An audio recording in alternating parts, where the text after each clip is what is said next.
Jake Ludington here at HP Discover in Frankfurt, Germany, and I'm here with James Grady, and we're going to talk about cloud maps. What are cloud maps, and how do people use them? Sure. Well, cloud maps run on a system called HP Cloud System Matrix, and what that is it's a virtual private cloud in a box. So it contains all the HP software stack you need to get started. It contains all the servers, networking, storage you also need to get started. And what you can do is you can use HP Cloud Maps to get a quicker start to deploying an application service. So a typical application service, when done manually, it's not very repeatable, it's error prone, and it takes about 10 weeks from start to finish to complete.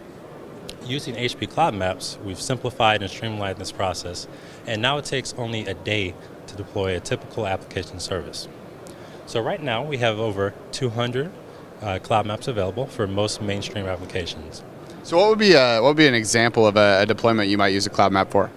So one of the newest ones we've released is HP Data Protector.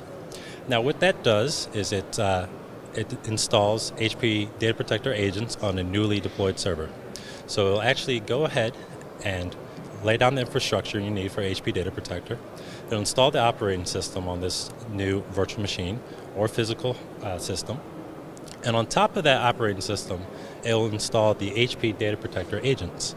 And what those will do is they'll connect to your HP Data Protector cell manager, and it'll start backing up that newly deployed server automatically. Okay, so you're kind of taking that human error factor out of trying to configure your deployment. Exactly. We're taking the human error out.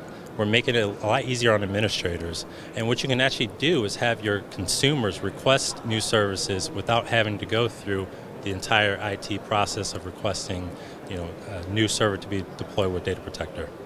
So is this a scenario where you could say if somebody requested the services and you have the cloud map pre-configured, then it can kind of kick off the entire process fairly automatically? Exactly.